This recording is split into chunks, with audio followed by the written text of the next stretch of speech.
এটা Yamaha FZS version 3 পিছনের hydraulic. এটা পিছনের চাকাটা হচ্ছে নষ্ট হয়ে যায়, তো আমাদের কাছে এই বাইকটা আসে। এই বাইকটা হচ্ছে পিছনে একটাই হাইড্রোলিক থাকে মাঝখানে, তো এই পিছনে এটাই সেই হাইড্রোলিক। এটা এখন আমরা রিপেয়ার করব কিভাবে সেটা আপনারা এই ভিডিওটা দেখলে বুঝতে পারবেন।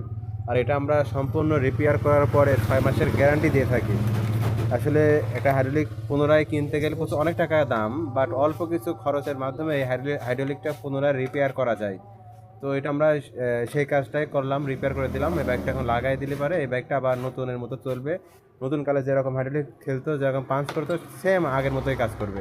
কারণ এই হাইড্রোলিকের মধ্যে কোনো পরিবর্তন আসে না। দেখা যাচ্ছে হাইড্রোলিক কম খেলে শক্ত হয়ে থাকে, এই জাতীয় কোনো সমস্যা থাকে না। যদি হাইড্রোলিকের সঠিক অয়েল সঠিক যদি মেনটেনেন্স করে দেওয়া হয় তাহলে হাইড্রোলিক সেম অরিজিনাল হয়েই থাকে। তো আমরা এটা দীর্ঘদিন যাবৎ করতেছি, বাট ভালো রেজাল্টই পাচ্ছি, কোনো খারাপ কোনো রেজাল্ট পাই না এ পর্যন্ত।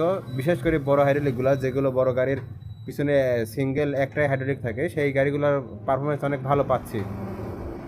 তো এই হচ্ছে অবস্থা। আমার যদি কারোর হাইড্রোলিক যদি প্রয়োজন হয়, যদি সেকেন্ড হ্যান্ড হাইড্রোলিকের দরকার, সে সেকেন্ড হ্যান্ড হাইড্রোলিকও আমাদের কাছে থাকে। এবং যদি নষ্ট হয়ে যায়, আবার নষ্টটা রিপেয়ার করেও নিয়ে যাইতে পারবেন চাইলে আপনারা। তো আমাদের কাছে সব রকম ব্যবস্থাই আছে। কীভাবে সারা হয় হাইড্রোলিকটা আপনারা ভিডিওতে দেখলে বুঝতে পারবেন।